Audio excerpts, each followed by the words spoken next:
नमस्कार मित्रों, सबसे पहले मैं आप लोगों को धन्यवाद दूं कि आप लोगों का सहयोग मिल रहा है और गैस का आप भी आनंद उठा रहे होंगे। आज सर्वथा एक नया टॉपिक लेके आया हूं और वो है BSOE 141 नगरीय समाजशास्त्र। ये नए कोर्स में इंट्रोड्यूस हुआ है। पहले इससे मिलता जुलता कोर्स MA के लेवल पे था। तो सबसे बड़ी बात यह है कि दो बातें समझनी हैं। एक तो उन लोगों के लिए जो असाइनमेंट लिख रहे हैं कि कैसे लिखा जाए, हाउ टू राइट असाइनमेंट, क्या एग्जैक्ट आंसर हो कि ताकि मैक्सिमम नंबर मिले, और दैन जो कल परसों में 20 तारीख को एग्ज़ाम देंगे उनके लिए गेस भी हो। तो पहला क्वेश्चन मैंने लिया है, नगरीय समाजशास्त्र का उद्भव कैसे हुआ, how the urban sociology originate or evolution, write down the evolution of urban sociology। Chicago विचारधारा की भूमिका का उदाहरण सहित चर्चा करें और discuss the ideas of the Chicago school. तो दो बातें समझ में, दो प्रश्न के दो रूप हैं कि नगरीय समाजशास्त्र का उद्भव कैसे हुआ और दूसरा शिकागो स्कूल। हिंदी वाले स्कूल समझ के थोड़ा घबराते हैं, तो ये जान जाइए कि अब इतिहास भी आपने पढ़ा होगा, स्कूल का मतलब केवल विद्यालय से ही मत मानिए जहाँ बच्चे जाते हैं।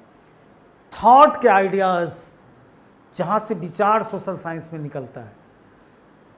तो सोशियोलॉजी में, अर्बन सोशियोलॉजी में शिकागो स्कूल की बहुत बड़ी अहम भूमिका रही है। तो शिकागो स्कूल क्या सोचता है, यानी उस विचारधारा के वहाँ के शिक्षाविद, वहाँ के विद्वान इसको किस रूप में डिफाइन किए हैं। क्योंकि सर्वथा दे आर द फर्स्ट, वो पहले लोग थे जिन्होंने अर्बन सोशियोलॉजी को डिस्क्राइब किया। वैसे भी sociology, anthropology are the subject of modern west, mod west हम बोलते हैं। और दो स्कूल उसमें सदैव हावी रहा है। One is the leaded by the Europeans, यानी यूरोप के लोग, फ्रांस और ब्रिटेन थोड़ा, और जर्मनी, और दूसरा स्कूल बन गया अमेरिकन स्कूल्स। तो दोनों स्कूल के थोड़े थोड़े आइडियाज़ अलग हैं। तो आज हम बात करेंगे शिकागो स्कूल की कि उस स्कूल के अंदर के विद्वान क्या सोचते हैं और नगरीय समाज का उद्भव कैसे हुआ। तो नगरीकरण बहुत नेसेंट, बहुत नवजात घटना है। ये मात्र 100 साल की बात है। नगरीकरण ही शुरू हुआ तो क्यों शुरू हुआ, मोड ऑफ प्रोडक्शन बदला। पहले भी नगर थे लेकिन उनके पर्पस अलग थे और हाईली पॉपुलेटेड वो प्लेस नहीं होता था, इसलिए सोशियोलॉजिकल एंगल इवॉल्व नहीं हुआ। जैसे अपने देश में भी नगर थे तो उसका पर्पस क्या था, रिलीजियस जगह थे, ज़्यादातर धार्मिक शहर थे जहाँ धर्म के लिए लोग जाते थे, एकत्रित होते थे।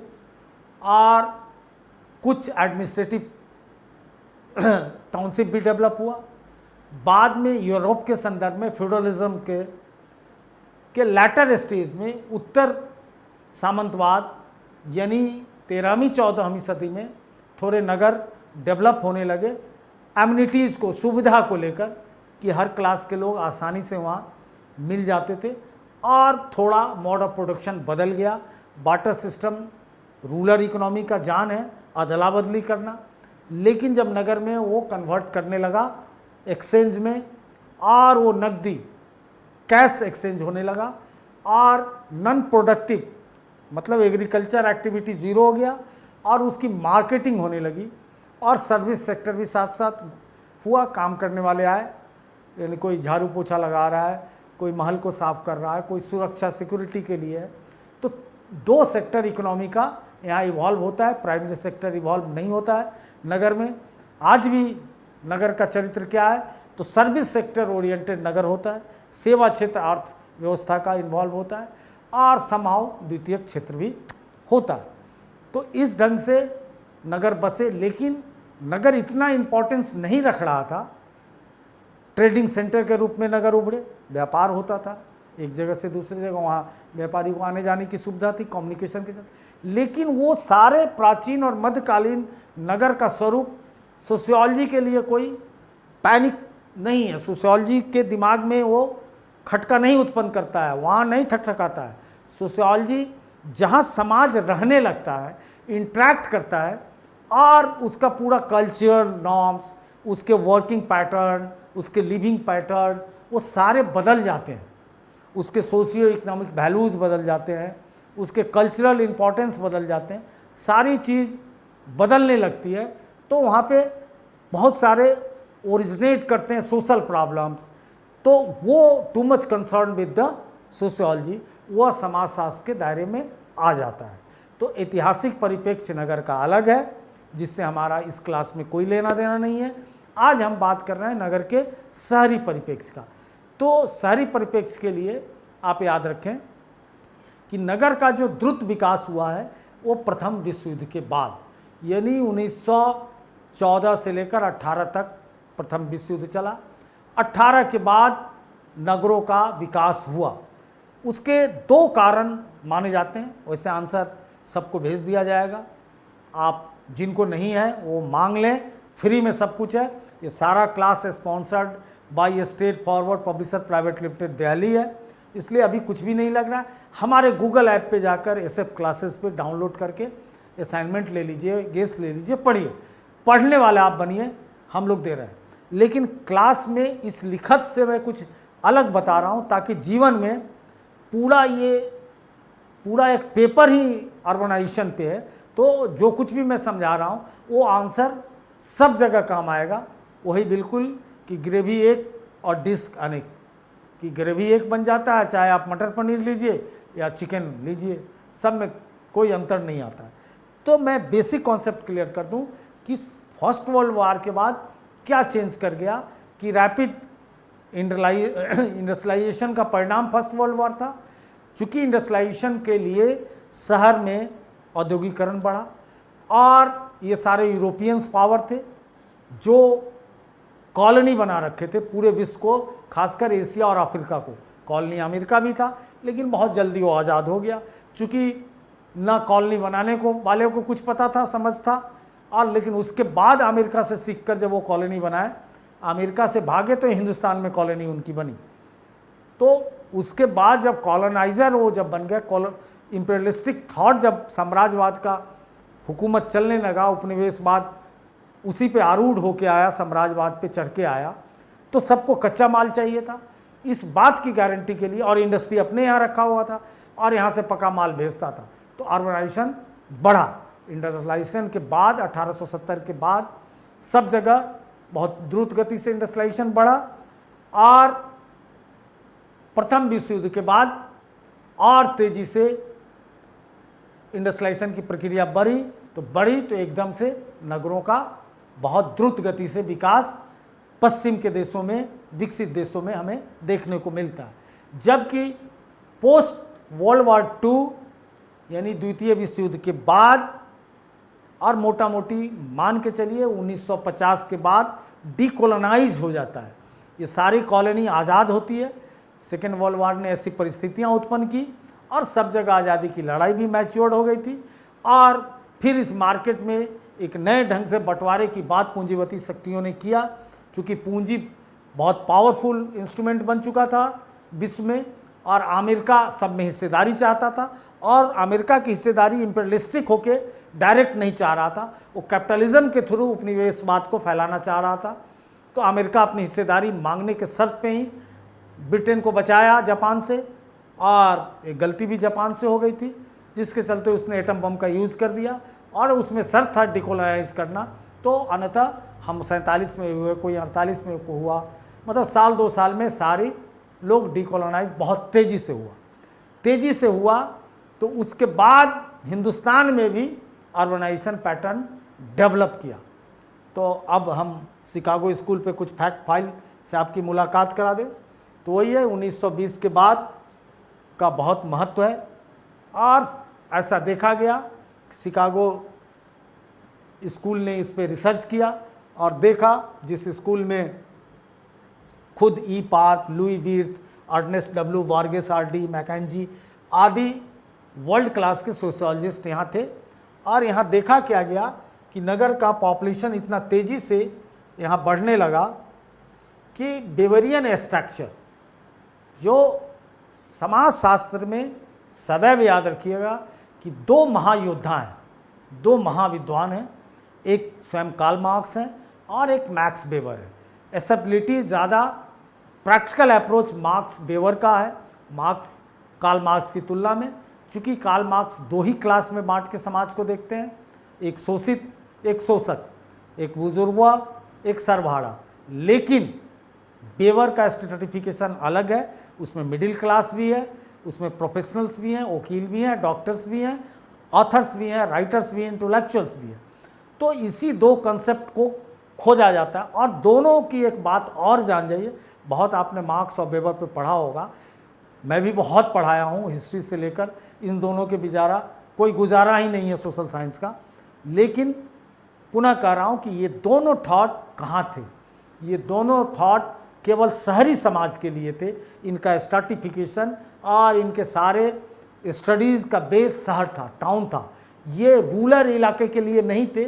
और इंडस्ट्रियलाइजेशन के बाद जो लेबर फोर्स जो शहर में आई, उसकी दुर्गति और उसके द्वारा जो कैपिटल फॉर्मेशन हुआ, उत्पादन की विधियां बदल गई, अब कृषि बहुत गौण धंधा बन गया, तो इनकी स्टडी वहीं तक रही। ये अलग बात है कि बाद में मार्क्स के कॉन्सेप्ट को मात्सो तुंग ने 1950 के बाद लागू किया और एग्रेगेरियन सोसाइटी में लागू किया है। तो पहला उसका प्रयोगशाला मार्क्स का रूस बना, वो टोटल सिविल सोसाइटी में बना, यानी टोटल वो नगर में बना। नगर सिविल शब्द से ही उसका संबंध रहा है, सिविलाइजेशन से ही संबंध रहा है, तो नगर में बना और वो स्प्रेड होकर मार्क्स चाइना में गया और एग्रीकल्चर लेबर्स के साथ था, इसलिए वहाँ उसके सैम्बल्स भी बदल जाते हैं। वहाँ किसान का सबसे बड़ा हथियार हंसुआ होता है, वो वहाँ का सिंबल बन जाता है हथौड़ी के साथ। और बार बार देखिएगा कि और जगह हथौड़ी ही रहता है, चूँकि इंडस्ट्रियल सोसाइटी का देन है। तो नगरीय समाजशास्त्र में वाणिज्यीकरण और औद्योगिकरण का बहुत बड़ा योगदान है। इसके साथ सारे जगह ब्रिटेन में, फ्रांस में, चेकोस्लोवाकिया में, सारे विश्व युद्ध में नए नए देश बने थे। रीविड्रॉल ऑफ द बाउंड्री हुआ था विश्व युद्ध के बाद, जापान को पंगु किया गया था और बहुत सारे देश का एकीकरण हुआ। बहुत थे तो सब लोग एक ही रेस के, लेकिन लिंग्विस्टिक पर्पस से लोग मिले, एक मिलती जुलती भाषा सभ्यता के लोग मिले, तो सारे जगह नगर स्प्रेड करने लगा और पूंजीवाद से वो नगर पोषित होने लगा। यानी उस नगर को क्या चाहिए था, वो इंडस्ट्रियल हब बन गया। इंडस्ट्रियल हब बनने से उसको लेबर सस्ता चाहिए था, तो लेबरर्स के बस्तियां बसने लगी, वही बस्तियां बाद में स्लम कहलाई और उसके बाद उसके अपने प्रॉब्लम्स क्रिएट होने लगे, हेल्थ का प्रॉब्लम, लॉ एंड ऑर्डर का प्रॉब्लम। तो नगर का हर चीज़ इंडिपेंडेंट होने लगा, उसके सिस्टम में डेमोक्रेसी आ गई, स्वशासन की बात आ गई, जिसको आज हिंदुस्तान में नगर पालिका के संदर्भ में देखते हैं, नगर निगम के संदर्भ में देखते हैं। उस सब चीज़ का इमरजेंस हुआ, हेल्थ सेंटर खुला, एजुकेशन सेंटर खुला। उसके बाद जेंडर सेंसिटिविटी आई, महिला वर्कर्स काम करने लगे। एक वर्ल्ड वार फर्स्ट का एक और डिमेरिट था कि 3% पॉपुलेशन लॉस हुआ था वेस्ट का, लगभग हम हिंदुस्तानी भी मरे थे। तो बहुत सारे ऑफिस में महिलाओं को राइट दिया गया, वोटिंग राइट्स बहुत कंट्री में मिलने लगा। और फर्स्ट वर्ल्ड वार की जो सबसे बड़ी ब्यूटी है कि प्रजातंत्र की हवा पूरे विश्व में बहा दिया। उससे पहले राजतंत्र का बोलबाला था, बहुत कम जगह प्रजातांत्रिक व्यवस्था थी, जिसमें ब्रिटेन स्वयं था, फ्रांस की क्रांति हो चुकी थी, लेकिन जर्मनी जैसा देश, स्वयं रूस, इन द मीन वाइल, यानी प्रथम युद्ध के बीच में ही 1917 में बोल्शेविक क्रांति होती है और रूस से भी जार खत्म होता है। तो कहीं ना कहीं प्रजातांत्रिक व्यवस्था थी और फ्यूडल गठजोड़ से चलती थी, राजा अय्यासी होता था और उस तो एक बहुत बड़ा फायदा दिया। सदैव याद रखिए दो बात, सेकेंड वर्ल्ड वॉर के बाद पूरे दुनिया में उपनिवेशवाद का खत्मा हुआ और फर्स्ट वर्ल्ड वॉर के बाद पूरी दुनिया, पश्चिम की दुनिया में डेमोक्रेसी आया। तो डेमोक्रेसी आया तो राइट मिलने लगा, जेंडर संवेदनशीलता कोई सब्जेक्ट कभी उस समय नहीं हुआ करता था, लेकिन उसके बाद वो एक सब्जेक्ट बनता है, महिलाओं को अधिकार दिया गया, महिलाएं नौकरी करने लगी, उसके बाद फिर नए नए नौकरी करने, अब फिर केयर टेकर की ज़रूरत पड़ी, बच्चों के लिए क्रेज की ज़रूरत पड़ी। तो ये सारे चरित्र किसके बनते उभरते चले गए? नगर के। इससे क्या हुआ? द ऑक्यूपेशन पैटर्न, यानी रोजी रोटी का दाल दलिए के साधन अब बदल गए। अब मजदूर क्या कर रहा था? कृषक था, अब वो रोड पे आ गया, रोड पे सड़क बना रहा है, वो प्रोफेशनल्स ऑफिस में काम कर रहा है, कोई अकाउंट देख रहा है, कोई ऑर्गेनाइज सेक्टर में काम कर रहा है, कोई प्रोफेशनल हो गया, इंजीनियर हो गया, कोई टरबाइन चला रहा है, कोई लूम चला रहा है, फोरमैन बना। फिर नई नई शिक्षण संस्थाएं नगरों में खुली, नई नई शिक्षण संस्थान से टेक्निकल डिग्रियां बनने लगी। फिर अनऑर्गेनाइज सेक्टर डेवलप हुआ कि अब मजदूर को सुबह नाश्ता चाहिए, उसको ब्रेड चाहिए, जिसको हम लोग देसी भाषा में पाव रोटी भी बोलते हैं। ब्रेड मतलब ऐसी चीज़ें जो रेडीमेड ईटिंग की चीज़ें बनने लगी, सुबह शाम उनके लिए चाय दूध नाश्ता की व्यवस्था होने लगी। तो अनऑर्गेनाइज सेक्टर डेवलप हुआ, जो असंगठित क्षेत्र, पटरी वाले, ढाबा कल्चर्स, पूरे विश्व में आज भी उसका अस्तित्व देखने को मिलता है। तो ये सारी चीज़ें डेवलप होने लगी। तो क्या हुआ कि इस इवोल्यूशन के साथ पैटर्न ऑफ ऑक्यूपेशन बदल गया, लाइफ स्टाइल बदल गया।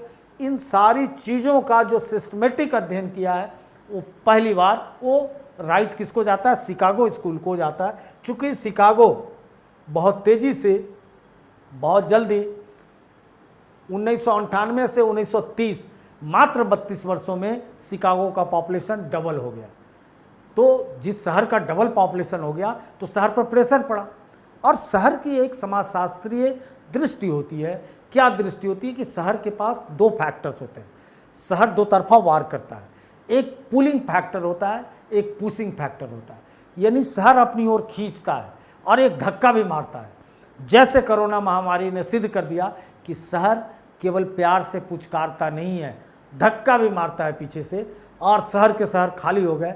गांव की याद आई लगभग ठीक 100 वर्षों के बाद।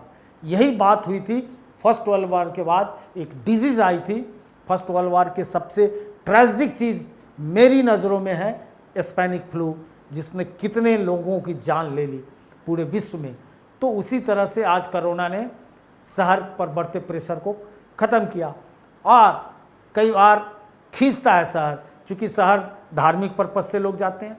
आजकल शहर एजुकेशन हब बन चुका है, फिर शहर आजकल चिकित्सा का हब बन चुका है, मेडिकल हब बन चुका है, शहर आज जुडिशियरी हब बन चुका है। अब दिल्ली एक ऐसा शहर है जहां न्यायपालिका के सर्वोच्च न्यायालय है, तो पूरे देश से आना है, एक ही है देश में। एजुकेशन संस्थानें बढ़ती जा रही हैं। केवल दिल्ली के अंदर 7 से 8 सेंट्रल यूनिवर्सिटी 7 हो चुकी है, 6 से 7 उसका डीम्ड यूनिवर्सिटी है, इतना ज़्यादा, और स्टेट यूनिवर्सिटी 4-5 है। तो इतना ज़्यादा प्रेशर हो गया कि एजुकेशन के लिए लोग आने लगे। मंदिर अलग है, हिस्टोरिकल है, लाल किला देखने आने लगे, और ऐसे बहुत सारे जामा मस्जिद लोग देख रहे हैं, हुमायूं का मकबरा, मतलब हिस्टोरिकल टाउन ही। तो सारे टाउन के, अच्छा नगर है, प्रेशर है। अभी तक पॉपुलेशन डाटा आया नहीं है। 2011 के बाद भारत में 2001 में 27 से लगभग 31% नगर की जनसंख्या पहुंची, 3 से 4% की वृद्धि हुई। अगर, और ये अनुमान है कि इस बार अगर सेंसस का रिपोर्ट आएगा, सेंसस चालू होगा, तो लगभग 7 से 8% नगर का पॉपुलेशन बढ़ जाएगा। सोचिए, केवल दिल्ली डबल साइज में होने जा रही है। दिल्ली जिसके नीचे थी लगातार बम्बे के, वो बम्बे को पीछे छोड़ रही है। काहे? तो सारे चीज़ का हब दिल्ली को बना दिया गया। आज आर्थिक रोजी रोटी का एक मिनिमम जरिया दिल्ली में उपलब्ध है। चूँकि सारी संस्थाएं हैं तो सबको कुछ ना कुछ सप्लाई चेन लॉजिस्टिक चाहिए, तो उसके लिए दिल्ली आना ही पड़ेगा। उसके बाद इतना पॉपुलेशन है तो अनऑर्गेनाइज सेक्टर खूब फलता फूलता है, लेबर सस्ता मिलता है, तो बहुत सारे छोटे मोटे कारखाने चलते हैं, खाने पीने के धंधे चलते हैं, बहुत सारा असंगठित क्षेत्र। और वैसे भी भारत की इकोनॉमी में मोर देन 85% पार्टिसिपेशन जीडीपी में अनऑर्गेनाइज सेक्टर का है। तो और सर्विस सेक्टर ऐसे ही बहुत बोलबाला पे चल रहा है कि किसी देश की इकोनॉमी का हवा में चीज़ों चल के और 60% इकोनॉमी का सर्विस सेक्टर दे, तो आप समझ सकते हैं कि उस देश में क्या हो रहा है। तो इस ढंग से चीज़ें नगर की ओर होने लगी। नगर में कल्चरल एक्टिविटीज़ बहुत बढ़ गया। सब जब लोग आए तो अपनी अपनी संस्कृति को लेके आए और मनोरंजन के लिए उस संस्कृति में वो जीते थे। बाद में स्प्रेड हुआ और उसमें बहुत सारी चीज़ें एक दूसरे से मिल गई और नगद एक अलग अपना चाल और चरित्र बनाता है। मैं हिंदुस्तान के लोगों को ये बताना चाहता हूँ कि नगर ही वो खूबसूरत चीज़ है जिसके बदौलत हमें रैदास मिला। अगर नगर नहीं होता तो रैदास और कबीर नहीं होते, किसी ठाकुर और ब्राह्मण द्वारा उनकी हत्या की हो जाए। और जिस रैदास को संतों का संत स्वयं कबीर ने कहा कि क्या करते थे, नगर हुआ तो नगरों में बोलने की आज़ादी, यहाँ जात पात थोड़ा शिथिल हो जाता है। रैदास वही चौक चौराहे पे जूता ही बनाते थे, लेकिन इतने महान जिनकी बानी आज दुनिया में, अगर इतना लॉजिकल बात कि मन चंगा तो कठौती में गंगा, ये कहने वाला रैदास और कबीर की तो बात ही छोड़ दीजिए। तो ये सब कैसे हुए? ये हिंदुस्तान में जो नगरीयकरण हुआ उसका प्रभाव है, भले ही धार्मिक कारण से हुआ, ताकि बेबाक बोल सके कि नगर का राजा में और नगर का पॉपुलेशन में इतनी हिम्मत नहीं थी कि इनकलाब जिंदाबाद कर दे। सब अपने में उलझे रहते हैं। तो ये बहुत बड़ा नगर का योगदान मध्यकाल में रहा है। उसी तरह से सांस्कृतिक एस्पेक्ट में आज अगर आप एक गाना सुनते हैं रॉक एंड रोल, जो रॉक से शुरू होकर आज वो संगीत मानव के सर्व मंगल का काम कर रहा है और उसका सबसे बड़ा सिंगर जो है अमेरिकन है, शायद अक्टूबर में इंडिया में आएगा। मतलब करोड़ों में उसके फॉलोअर हैं और एक नाइट का कितना करोड़ उसका खर्च है आप सोच भी नहीं सकते। कभी यूट्यूब पे सुन के देखिए कि कैसे फॉलोइंग किसी की होती है। यंग लड़का है, तो जिस संगीत को वो गाता है वो नगरीकरण का देन है। क्योंकि अफ्रीका के लोग शाम में क्या करते थे मन लगाने के लिए, क्योंकि बहुत सारे अंग्रेज़ ने उठा के इंडियंस अफ्रीकन्स को सारे उपनिवेश में डाला। अमेरिका भी उसका उपनिवेश था, खेती कराने के लिए ले गया। फिर देश आज़ाद हो गया, वो सब वहाँ के ओरिजिनल हो गए। तो वो लोग जब शहरीकरण हुआ, जब इंडस्ट्रियलाइजेशन हुआ, जब शिकागो स्कूल ने इसको पढ़ा कि वो लोग शाम को बैठते थे, जो उनके पास बर्तन था, खाना बनाने वाला, बेलना, चौकी, जो कुछ भी व्हाटएवर, वो कलछू, उसको बजाते थे, कुछ कुछ गाते थे। उसी में लोगों ने, पश्चिम के लोगों ने सुनना शुरू किया कि ये आखिर क्या कर रहा है। और करते करते वो संगीत कॉजेटिव हो गया, कारण के लिए बजाता है जाता है। उसी से बीटल्स भी निकला, एक पूरा आंदोलन खड़ा हो गया मंगलकारी उद्देश्यों के लिए। उसी संगीत ने एड्स के लिए कलेक्शन करके दिया। अब एड्स की बात आई, ये नगर का ही देन है। एड्स चूँकि मजदूर जनरली बैचलर रहते हैं और नगरों में शुरू से सेक्सुअलिटी, चूँकि पैसे से नगर में कुछ भी मिलना संभव है। अब मजदूर घर जाते नहीं है, बायोलॉजिकल नीड है, और ये शहर से ही एड्स जैसा बीमारी फैला था, जिसको कहिए कि दुनिया के लोकाचारियों ने, चाहे बिल गेट्स हो, चाहे बीटल्स ग्रुप के वाले लोग हों, अपने पैसे से एड्स के लिए बहुत सारी दवाएं कर दी और लाइफ स्पैन तो बढ़ा ही दिया एड्स का। तो एड्स जैसी बीमारी भी नगर की ही दी हुई है। तो नगर में दोनों फैक्टर्स काम करते हैं, पुशिंग और पुलिंग। ये बात आपको शिकागो स्कूल बताता है। उसके बाद थोड़ा फैक्ट फाइल देखते हैं। स्थानिक पैटर्न, स्टैटिक पैटर्न, सांस्कृतिक जीवन, दोनों मैं बता चुका हूँ। अब इसमें कुछ बताने को मेरे नहीं है, आप पढ़ लीजिएगा। नवीन समाजशास्त्र से आप क्या समझते हैं? देखिए, नगरीय समाजशास्त्र तो बिल्कुल जो मैंने बताया है, this is the new urban sociology. जो पुरानी अर्बन सोशियोलॉजी है वो भी मैं डिफाइन कर चुका हूँ, और उसी से, और इसका भी न्यू सोशियोलॉजी स्कूल का भी फाउंडर शिकागो स्कूल ही है। शिकागो स्कूल ने ही नगर के प्रॉब्लम्स को, आज आप सपोज डैट इसको समझने के लिए देखिए कि आज से 30 साल बाद दिल्ली कैसी होगी, इसके लिए हमारे पास टाउन एंड प्लानिंग डिपार्टमेंट है, रिसर्च करता है कि कितना पॉपुलेशन आएगा। सरकार कोशिश कर रही है। ये जो आप एनसीआर का कॉन्सेप्ट आया कि दिल्ली एनसीआर का इसीलिए आया कि राजस्थान के कुछ शहर, हरियाणा के कुछ शहर, उत्तर प्रदेश के कुछ शहर, उसके दायरे को बढ़ाया जा रहा है ताकि डिसेंट्रलाइज हो, डिफ्यूज़ करे। अब बहुत सारे लोग बड़े घर के मनोकामना में जा रहे हैं, नोएडा चले जा रहे हैं, फरीदाबाद चले जा रहे हैं, गुरुग्राम चले जा रहे हैं, तो डिफ्यूज़न है। लेकिन दिल्ली की तुलना में वाटर फ्लो सिस्टम यहाँ लागू होता है। क्या है? तो अर्बनाइजेशन के अंदर ठीक पानी ऊंचे सतह से नीचे की ओर बहता है। तो दिल्ली क्या है कि और जगह की तुलना में लॉ एंड ऑर्डर और बहुत सारी चीज़ें दिल्ली का ठीक है, संरक्षित है। और नगर में पॉपुलेशन का बहुलवाद प्लुरलिस्टिक कैरेक्टर होता है। तो प्लुरलिस्टिक कैरेक्टर में कोई चेन्नई से आ रहा है तो वो मोर कंफर्टेबल फील करता है अच्छे लॉ एंड ऑर्डर में रहने से, कि कल होके कोई इस ढंग की समस्या ना खड़ा हो। कोई मलयालम से आता है, केरल से आता है, कोई नॉर्थ ईस्ट से आता है। तो अभी टाइम लगेगा, लेकिन गवर्नमेंट यही कोशिश कर रही है टाउन एंड प्लानिंग की लेवल जैसे वाटर की तरह ऐसा किया जाए कि दिल्ली से लोग भागें, भीड़ से ऊब के बहुत लोग भाग रहे हैं, जिनके पास सामर्थ्य है, सीमा है, वो भाग रहे हैं। लेकिन लेबरर्स का क्या होगा, जिसको बहुत आराम से यहाँ ड्यूटी मिलती है। और आगे सोशियोलॉजी में ही पढ़िएगा गार्डेड कम्युनिटी, तो गार्डेड कम्युनिटी के लिए ही हज़ारों की संख्या में बिहार और पूर्वी उत्तर प्रदेश के लोग गार्ड की नौकरी कर रहे हैं, उससे जीवन चला रहे हैं, घर के डोमेस्टिक लेबर के रूप में काम कर रहे हैं, घरेलू। तो ये सारी चीज़ें इतनी रिच सप्लाई है और इसमें एम्प्लॉयमेंट अपॉर्चुनिटी इतनी मिलती है उस क्लास को कि ये सारी चीज़ें एक प्रेशर बनती। तो इस एंगल से शहरीकरण को पढ़ना, वहाँ स्वास्थ्य की व्यवस्था, वहाँ शिक्षा की व्यवस्था, वहाँ के पॉपुलेशन को रहने की व्यवस्था, ये सारी चीज़ों को पढ़ने का जो तरीका है।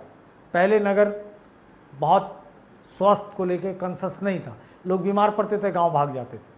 अब ऐसी ऐसी बीमारियां आने लगी और टेक्नोलॉजी का इतना डेवलपमेंट हो गया कि टेक्नोलॉजी में एक बहुत बड़ा प्रॉब्लम होता है, डिफ्यूजन ऑफ द टेक्नोलॉजी, यानी तकनीक का प्रसार।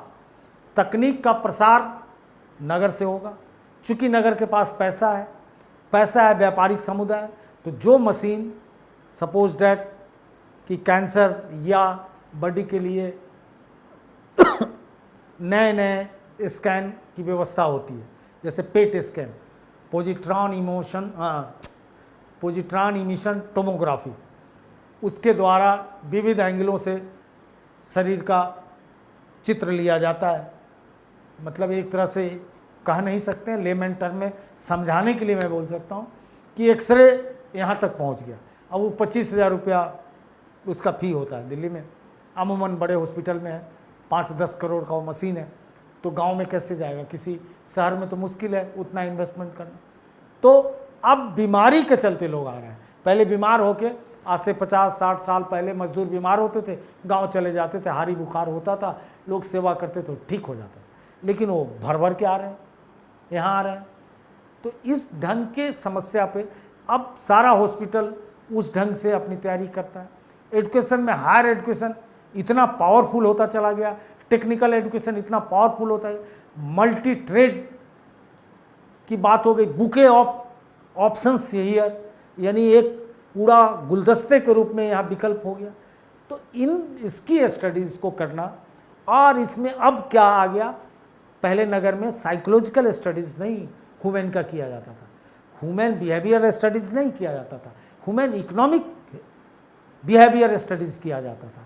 अब ह्यूमन बिहेवियर स्टडीज़ किया जाता है, चूँकि आए दिन रेप होने लगता है, जो रक्षक है भक्षक बन जाता है, कभी सिक्योरिटी गार्ड द्वारा, कभी जो सर्विस सेक्टर का है, जैसे ऊबर का आया केस स्टडी, इस ढंग के आए दिन आते रहते हैं। तो एक बहुत नई बीमारी खड़ी हो गई कि ह्यूमन बिहेवियर को कैसे कंट्रोल किया जाए। तो ये सारी स्टडीज़ का जो दायरा बढ़ा नगर में, वो न्यू अर्बनाइजेशन स्टडीज़ के अंदर बढ़ा। अरे नगरीय समाज में नेटवर्क की भूमिका का उदाहरण सहित चर्चा कीजिए। देखिए, नेटवर्किंग का मतलब सीधा मतलब है रिश्ता। नगरीय और वो रिश्ता क्या, वो ब्लड रिश्ता नहीं, वो दोस्ती नहीं। मतलब नगर अपॉर्चुनिटी क्रिएट करता है एक नेटवर्किंग के द्वारा, और वो अपॉर्चुनिटी कुछ और नहीं है, लॉजिस्टिक मैनेजमेंट है। यानी हम किसी काम को करते हैं, suppose that straight forward classes में मैं पढ़ा रहा हूँ, तो हमारी नेटवर्किंग क्या है, हमें बहुत सारी चीज़ें चाहिए होगी।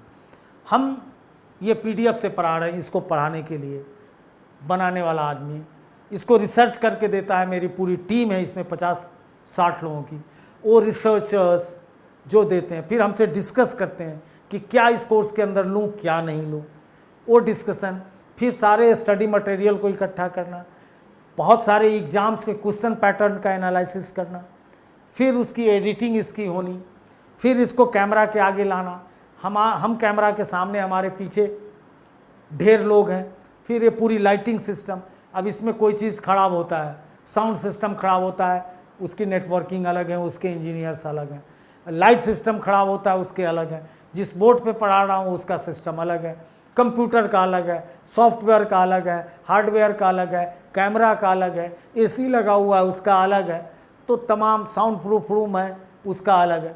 तो ये सारी चीज़ें एक दूसरे पर डिपेंड करती हैं और इस डिपेंडेंसी से एक ऊर्जा पैदा होती है, जिस ऊर्जा से ऊर्जित होकर नगर फलता फूलता है। नेक्स्ट, बढ़िया से पढ़िए, मेरी इच्छा ऐसे ही लिखिए कि लगे स्ट्रेट फॉरवर्ड क्लास ने कुछ आपको दिया है। केवल लाइक और उससे काम नहीं चलेगा, वाह भाई मुझे नहीं चाहिए, आप लोग कुछ अच्छा कीजिए और दोस्तों को बताइए। नगरीय समाजशास्त्र में वैश्वीकरण नेटवर्क, वही बात है कि वैश्वीकरण, ग्लोबलाइजेशन और नेटवर्किंग से कोई चीज़ नहीं अछूता है। आज लगभग जो भी महानगर है, उस महानगर का 20 से 25% आय का स्रोत क्या है, वैश्विक नेटवर्किंग, यानी एक्सपोर्ट इंपोर्ट। वो नगर का मेजर फंक्शन आज हो गया है। एक्सपोर्ट तो हम कम करते हैं, इंपोर्ट करते हैं, फिर रीपैकिंग करते हैं या उसमें वैल्यू एडिशन करते हैं, कुछ उसमें जोड़ते हैं अपने ओर से, अपने देश के समाज के हिसाब से। तो ये काम नगर में ही हो रहा है, ये नगर से बाहर हो नहीं सकता है। तो नगर के लिए एक बहुत बड़ा चैलेंजेस है और वैश्विक नेटवर्क है, उसके साथ एक खतरे भी हैं। जो आतंकवाद का इतना खतरा नगर पे मंडरा रहा है, गांव में कभी सुने हैं कि आतंकवाद का कोई झमेला हुआ है, किसी को कोई बम से आतंकवादी मार दिया, अरे दुश्मन मार देता है गोली से। लेकिन शहर में आज ही बम्बे में इतना बम पटाया गया, निकला है कि न्यूज़ में, मैं फ्लैश देख रहा था यहीं पे, लगा पूरा बम्बे दहल जाएगा। तो ऑर्गेनाइज क्राइम का अड्डा हो जाता है नगर, उस नेटवर्किंग का डिमेरिट भी है। तो यहाँ की पुलिस का कॉन्सेप्ट, उसका इक्विपमेंट, उसके तरीके टोटली डिफरेंट हो जाते हैं। तो you must see the both side of the coin, सिक्का का एक पहलू कभी जीवन में मत देखना दोस्तों, वैसे भी मत देखो, नहीं तो खतरे में पड़ जाओगे। एक तरफ वैल्यू है, एक तरफ आइडेंटिटी है। अब एक तरफ देखोगे तो कहीं शेर का चिन्ह सिक्का का रह जाता है, आइडेंटिटी नहीं है, दूसरी तरफ 1 रुपया लिखा हुआ है। तो दोनों पहलू को देखोगे तो संतुलित जीवन होगा। चलिए नेक्स्ट क्वेश्चन, मलिन बस्तियां क्या है? तो संयुक्त राष्ट्र की एजेंसी है US हैबिटेट। US हैबिटेट ने मलिन बस्तियों को डिफाइन करने का काम किया और उसने कहा टूटा फूटा घटिया जगह को मलिन बस्ती कहते हैं। बड़ा थोड़ा सा मैं माफ़ी चाहूँगा, इतना थोड़ा रोमांटिक मैं हो रहा हूँ कि ये मलिन बस्ती के लिए जिम्मेवार कौन है? ये पूंजीपतियों ने के पूरे इंडस्ट्री को ये चलाते हैं, लेकिन इनके लिए उनके दिल में कोई रहम नहीं है। तो बट नेचुरल है कि सस्ते मकान में रहेंगे, कहाँ से अच्छे मकान में? तो स्लम डेवलप हो गए, ताकि वो बहुत ज़्यादा ट्रांसपोर्ट में समय नहीं दे सकता ना पैसा। अगर उसे सुबह 7 बजे पहुंचना है, अगर वो उस जगह से, ड्यूटी करने वाले जगह से 30-40 किलोमीटर दूर जाएगा तो कैसे पहुंचेगा? साइकिल से भी नहीं पहुंचेगा। तो जहाँ शहर है, जहाँ अट्टालिका है, शीशों के घर बने हुए हैं, उसी के सामने वो लोग रहेंगे, तभी उनके जीवन में सुख और सारी कामना है। चूँकि उनको गाड़ी चलाने के लिए ड्राइवर चाहिए, बर्तन धोने के लिए लोग चाहिए, सुरक्षा के लिए गार्ड चाहिए, बहुत सारी चीज़ें चाहिए, गार्डन के लिए माली चाहिए। तो ऐसे लोग बसते हैं और वहाँ एमिनिटीज़ का अभाव होता है। चूँकि मेन स्ट्रीम जो गार्डेड टाउन है उसको तो आप सुविधा दे नहीं पाते हैं, तो बिजली नहीं होती है, कहीं स्वास्थ्य की कोई सुविधा नहीं है, सीवर नहीं है, कहीं भी नाला से पानी भर रहा है। विश्व की सबसे बड़ी मलिन बस्ती हिंदुस्तान में ही है, उसका केस स्टडी भी आपको धारावी का पढ़ना होगा। तो उसी तरह पूरा दिल्ली चारों ओर स्लम है, सरकार छोटे छोटे मकान देके दूर भेजती है, लेकिन क्या हो रहा है कि स्लम का ट्रांसफ़र इंटीरियर में हो जा रहा है। अब कनॉट प्लेस के स्लम को उठाकर, आप लोग चूँकि दिल्ली से बाहर के तो जानिए कि एक स्लम को उठा के लगभग 35 किलोमीटर दूर एक इंडस्ट्रियल इलाके में दे दिया गया। अभी का सर्वे आया है कि 80% लोगों ने अपना घर बेच लिया। चूँकि सबका दाल दलिया कनॉट प्लेस में था, वहाँ सारे शोरूम में वो काम करते थे। अब संभव नहीं है, इट इज़ नॉट पॉसिबल कि वो 35 किलोमीटर्स कैसे आएंगे, हाउ? सबके पास बाइक नहीं, ना इतनी सैलरी है, तो फिर बेच के वो कहीं ना कहीं स्लम की ही ज़िंदगी जी रहे हैं। एक रूम में 8-8 आदमी रह के किसी तरह अपनी ज़िंदगी को निकाल रहे हैं। और हर जगह दिल्ली में गांव है, क्योंकि गांव का ओरिजिनल स्वरूप लगभग नई दिल्ली को छोड़ दिया गया है। उसके लैंड को लेके चीज़ों का विकास किया है। उस गांव में दीनहीन हालत में रहने को तैयार है, वहाँ सीवर नहीं है। बम्बे में भी वही प्रॉब्लम है, तो हर शहर में प्रॉब्लम है। और बवाना में भेजा गया ये समझ के कि इंडस्ट्रियल है, लेकिन जिस इंडस्ट्री के लिए, जिस काम के लिए उनके अंदर स्किल था, वो अच्छे सेल्समैन थे, कोई ज़रूरत नहीं है। वो तो सेकेंडरी सेक्टर का इंडस्ट्री है, वो तो बना रहा है प्लास्टिक का ट्यूब, वो तो बना रहा है पाइप, तो उसको तो चाहिए हाइड्रोलिक मशीन चलाने वाला कटर। और ये है कि साफ़ सुथरा कपड़ा पहन के सेल्समैन बनेंगे, जूता दिखाएंगे बाटा का, स्पोर्ट्स शू दिखाएंगे, किसी होटल रेस्टोरेंट में बैटर का काम करेंगे, साफ़ सुथरा ज़िंदगी है, 8 घंटे बाद आके पैसा ले लेंगे। तो मिसमैच कर गया और ये फेल कर गया। तो प्लानिंग के लेवल पे की गलती से ही ये मलिन बस्तियां पैदा लेती हैं। और इंडस्ट्रियल रिवोल्यूशन के बाद सबसे ज़्यादा मलिन बस्तियां पैदा ली थी ब्रिटेन में। ब्रिटेन के सारे गांव उन्हीं दिनों खाली हो गए और उनका टेम्स नदी हमारे यमुना से बूढ़ा हो गया। लेकिन इतना पैसा उन्होंने इंडस्ट्रियल रिवोल्यूशन के बाद कमाया, पूरे देश, पूरे दुनिया की अकूत संपत्ति को अपने यहाँ रख लिया और टेम्स को भी निर्मल कर दिया, इतना साफ। और सारी मलिन बस्तियों को उसने अच्छी बस्तियों में, गार्डेड कम्युनिटी में कन्वर्ट कर दिया। तो उसने तो पूरी दुनिया के साथ अन्याय किया, 200 साल तक दुनिया का पैसा चूसता रहा। लेकिन हाउ एक विकासशील देश कैसे कर सकता है? भारत, पाकिस्तान, बांग्लादेश, श्रीलंका, भूटान, नेपाल कैसे कर सकता है?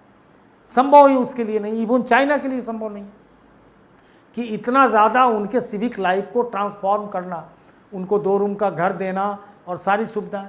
तो जब तक ये इंडस्ट्रियल सोसाइटी रहेगी, इसके धब्बे के रूप में मलिन बस्तियां रहेगी। हालांकि दिल्ली के साथ एक अच्छी बात हो गई कि यहाँ अनऑथराइज कॉलोनियाँ बस गई थी, यानी सरकार के न चाहते हुए भी खेती के ज़मीन पे बस गई, उसको गवर्नमेंट ने रेगुलराइज कर दिया है। वो थोड़ा स्लम के प्रेशर को एब्जॉर्ब कर रहा है, वो थोड़ा स्लमीकरण को स्लो कर रहा है। तो ये इतना पढ़ लेंगे और इसको एक बार पढ़ लो यार, तो सब कुछ आपका हो जाएगा। नगर की अवधारणा, नगरीकरण की प्रक्रिया बता चुका हूँ। लुई वर्थ भी के नगरवाद की अवधारणा, लुई वर्थ शिकागो स्कूल के थे और इन्होंने वहाँ के शिकागो में रूस से जिन यहूदियों को भेज दिया गया था, अमेरिका आ गए थे, उन यहूदियों की बस्तियों पर शोध किया। वर्थ तथा उनके साथियों ने नगर की स्थानीय पद्धति का निरीक्षण किया और किस ढंग से वो लोग बहुत प्रतिस्पर्धी समाज में रह रहे थे, इस बात को समझने का काम किया। और बहुत दुख हुआ कि औद्योगिकरण ने इन यहूदियों के प्रति क्या व्यवहार रखा। लेकिन हर विपत्ति से एक अच्छे दिन की शुरुआत होती है, इसलिए ये यहूदियों में इतनी साहस था कि दुनिया के किसी देश में नहीं देखा गया। और बाद में अमेरिका का सारा बड़ा पूंजीपति वर्ग आज भी इन्हीं के पास है, अमेरिका के कैपिटल पे कब्जा किया और दुनिया में जहाँ भी यहूदी है वो नंबर 1 पे है। हिंदुस्तान में भी कुछ हैं, कोई दिक्कत नहीं है, क्योंकि इतना उनके जीन में संघर्ष है और इतना त्रासदी देखे हैं। हिटलर ने तो इनके साथ जो अन्याय किया, मानव इतिहास उसे कभी माफ़ नहीं किया। और इन्होंने अपना रेगिस्तान में एक देश यरूशलेम बना दिया। बनाने का डिबेट में मैं नहीं पढ़ूंगा, लेकिन जो बनाया और स्वर्ग, न पीने का पानी, न खेती के लिए ज़मीन, खेती में भी सबसे आगे, पानी पीने में भी हमें भी मशीन दे रहा है और आगे आने वाले दिनों में हमें भी उसी मशीन से अपने तटीय जनसंख्या को पानी पिलाना होगा, यानी बम्बे से लेकर गुजरात, कर्नाटक, तमिलनाडु आदि केरल, तमिलनाडु, आंध्र प्रदेश और उड़ीसा, बंगाल तक पानी देना उसी मशीन से होगा। ये तय है कि जो हालत है प्रकृति की और जो आदत है क्लाइमेट चेंज की। तो इसी के साथ इस क्लास से विराम दीजिए। पढ़िए, कोई भी परेशानी हो तो ज़रूर संपर्क कीजिए। स्ट्रेट फॉरवर्ड क्लासेस को ज़रूर डाउनलोड कीजिए और एक लाइक तो बनता है यार, एक लाइक तो देना। धन्यवाद।